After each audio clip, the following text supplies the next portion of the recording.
The 10 types of graphic design you need to know. Hi guys, welcome back again। और आज इस video में हम ग्राफिक डिज़ाइनिंग के टाइप्स देखने वाले हैं।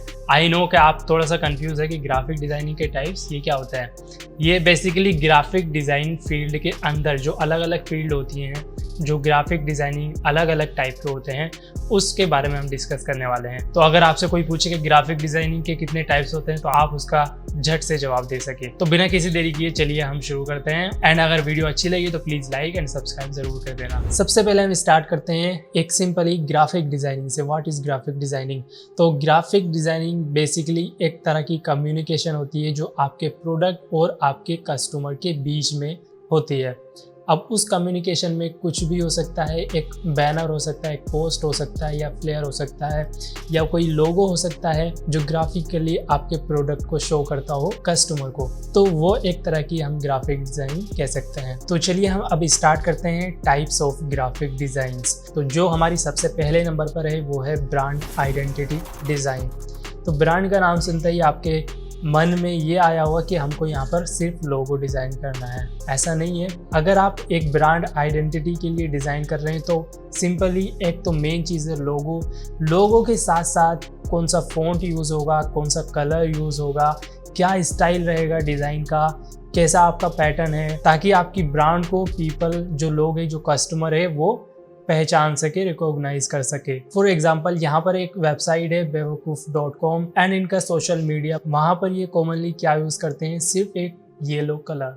अब इस येलो कलर से इनकी ब्रांड आइडेंटिटी, अब इनका जो ब्रांड का कलर है जो रिकॉग्नाइज करता है, जैसे अगर मुझे कहीं दिख गया तो मेरे दिमाग में जाएगा कि ये बेवकूफ़ की तरफ से तो नहीं। एंड इसी तरीके से हम जोमेटो देखते हैं। जोमेटो का कलर रेड है एंड रेड से ही उनका जो जितने भी सोशल मीडिया पोस्ट होती है, ये जितने भी बैनर्स होते हैं, उनके जितने भी फ्लेयर्स, बैनर एक्सेट्रा जितने भी होते हैं, सब उनमें क्या कॉमन रहता है, सिर्फ एक कलर, वो होता है रेड, जो इनकी ब्रांड का कलर है। एंड वहाँ पर हमको फ़ॉन्ट भी वही यूज़ करने होते हैं जो हमने ब्रांड आइडेंटिटी डिज़ाइन में किए हैं। तो इसी तरीके से कई सारे एग्जांपल है फॉर ब्रांड आइडेंटिटी डिज़ाइन। तो आई होप आपको ये समझ आ गया होगा। फिर दूसरी जो टाइप है ग्राफिक डिज़ाइनिंग की वो है marketing and advertising graphic designing. अब इसमें आपको कॉमनली क्या करना पड़ता है, यहाँ पर ब्रांड के लिए, एक कंपनी के लिए एडवर्टाइज पोस्ट डिज़ाइन करनी पड़ती है। सो ये बेसिकली इस फील्ड का मतलब होता है आपके प्रोडक्ट को सेल करना। तो यहाँ पर आपको सिर्फ एक बैनर्स हो गया या फ्लेयर्स हो गया, सोशल मीडिया पोस्ट हो गई, या एक पोस्टर हो गया, ये सब आपको डिज़ाइन करने पड़ते हैं एक प्रोडक्ट के लिए जो कस्टमर को शो करना है कि ये प्रोडक्ट अवेलेबल है, इसमें ये फीचर है, ये इतने प्राइस का है, ये ऑफ़र चल रहा है। तो जितनी सेल्स चलती है एंड जितने ऑफ़र चलते रहते हैं तो उनके लिए अलग अलग से हर दिन कई न्यू पोस्ट डिज़ाइन होती रहती है, बैनर्स डिज़ाइन होते रहते हैं। सो कई सारी चीज़ें उन पर्टिकुलरली प्रोडक्ट के लिए डिज़ाइन होती रहती है जिन पर ऑफ़र चल रहा है, ताकि यूज़र को लगे कि ये ऑफ़र में ख़रीद लूँ, इससे कम दाम सही है। तो उसी के लिए हमको डिज़ाइन करना पड़ता है। तो वो डिज़ाइन कुछ भी हो सकता है, बैनर, फ्लेयर, पोस्ट या पोस्टर, कुछ भी हो सकता है। अब तीसरे नंबर पर आती है publication graphic designing. Publication means यहाँ पर आपको जितने भी न्यूज़पेपर है या बुक्स है या मैगजीन्स है, इनका जो लेआउट होता है, इनका डिज़ाइन जो होता है, जो इनका अंदर का स्ट्रक्चर होता है, इनका कवर पेज, सब यहाँ पर पब्लिकेशन डिज़ाइन में इंक्लूड होता है। तो पब्लिकेशन में जो मेन चीज़ है वो है लेआउट का। अगर आपका लेआउट अगर ख़राब है तो आपके जितने भी कुछ भी कर लो, कितना ही बढ़िया आपका कंटेंट हो, अंदर कुछ काम नहीं करेगा। सिर्फ आपको लेआउट उस पर काम करना है, हेडिंग, लेआउट, सब हेडिंग, ये सब चीज़ें देखनी पड़ती है, तभी यूज़र को अच्छे समझ में आएगा। नंबर 4 पर आती है packaging design. Packaging design simple, ये जो प्रोडक्ट होते हैं उनके ऊपर जो लेबल आता है उनको हमको डिज़ाइन करना पड़ता है, उनका लेआउट बनता है। जैसे मेडिकल का हो गया, मेडिकल के ऊपर के जो पैकेज होते हैं उनकी जो लेबलिंग होती है। पैकेजिंग डिज़ाइन कुछ भी हो सकती है। जैसे मेरा एक प्रोडक्ट है लाइट का, तो एक बॉक्स बनेगा, एक लाइट तो रहेगी लेकिन वो लाइट एक जाएगी बॉक्स में। अब उस बॉक्स के ऊपर कुछ लेबल्स होते हैं, कुछ इन्फॉर्मेशन होती है, तो उसी को हम पैकेजिंग डिज़ाइन कहते हैं। और उसी पैकेजिंग से आपका प्रोडक्ट भी हाई रेट में जा सकता है, मतलब हाई सेल उसकी हो सकती है अगर आपका पैकेजिंग डिज़ाइन बढ़िया है तो। नंबर 5 पर है मोशन ग्राफिक डिज़ाइन। मुझे पता है ये एक एनिमेशन की फील्ड है, लेकिन अब एक सिंपल आदमी को क्या लग रहा है कि अगर वो ग्राफिक डिज़ाइनर है तो वो मोशन ग्राफिक्स भी कर सकता है, क्योंकि सुनने में सेम लग रहा है ग्राफिक डिज़ाइनिंग मोशन ग्राफिक्स दोनों सुनने में सेम लग रहे हैं और सेम भी है, क्योंकि ग्राफिक डिज़ाइनर जो होता है वो एक तरह का स्ट्रक्चर तैयार करता है और मोशन ग्राफिक्स क्या करता है, मोशन ग्राफिक्स एनिमेट करता है, एनिमेशन देता है, उसमें थोड़ी सी जान डाल देता है। तो मोशन ग्राफिक में बेसिकली पोस्टर एनिमेशन, लोगो इंट्रो, नेम इन्फोग्राफिक्स ये सब इंक्लूड होते हैं। सो जितनी भी अगर एनिमेशन, अगर आप कुछ भी डिज़ाइन कर रहे हैं, अगर उसमें कुछ एनिमेशन हो गया तो उसको हम सिंपली फिर कह देंगे मोशन ग्राफिक्स। एंड नंबर 6 पर हम देखते हैं art and illustrations. Art and illustration एक तरह से एक पेंटिंग भी हो गई या एक टी शर्ट पे जो आर्ट, जो फोटो होता है वो भी हो जाएगा। एंड कई सारी स्टोरीज भी होती है जो हम एज अ पीसी में हम अपने सिस्टम से या फिर हैंड ड्रॉन करके एक इलस्ट्रेशन बना सकते हैं, एक आर्ट बना सकते हैं। आर्ट एंड इलस्ट्रेशन जो होते हैं वो एडोबी इलस्ट्रेटर में हम आसानी से कर सकते हैं और एडोबी इलस्ट्रेटर एक ग्राफिक डिज़ाइनर भी जानता है कि कैसे कैसे ये सॉफ्टवेयर यूज़ होता है।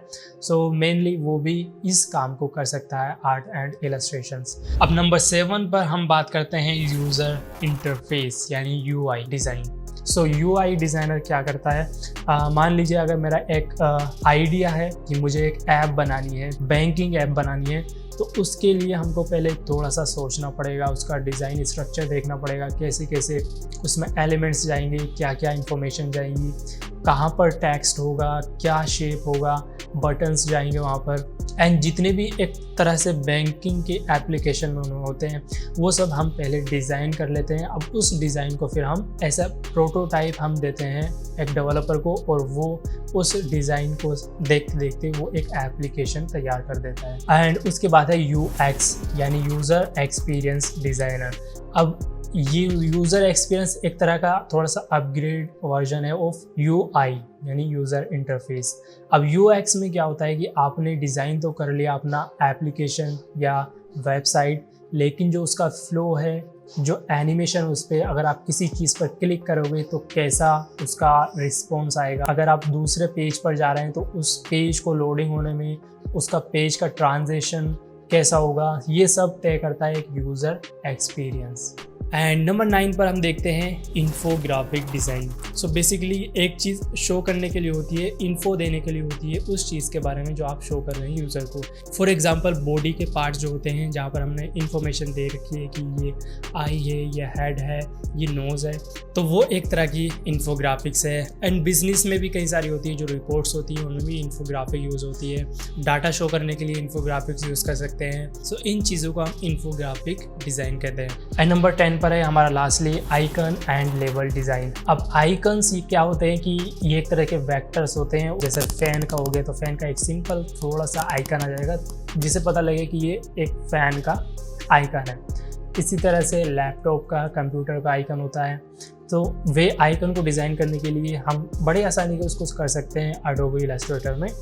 एंड लेबलिंग डिज़ाइन भी एक तरह से स्टिकर हो गया, जैसे कहीं पर भी लैपटॉप के पीछे हम लगाते हैं बेसिकली स्टिकर्स, वो वहाँ पर हम डिज़ाइन कर सकते हैं। जो टी शर्ट पर भी हम लगा सकते हैं स्टिकर। सेब पर देखा होगा आपने, सेब पर छोटा सा स्टिकर आता है, वो भी स्टिकर एक तरह से ग्राफिक डिज़ाइनिंग का ही होता है। एंड कई सारी ऐसी चीज़ें हैं जो आइकन्स एंड स्टिकर डिज़ाइन या लेबलिंग डिज़ाइन कहते हैं।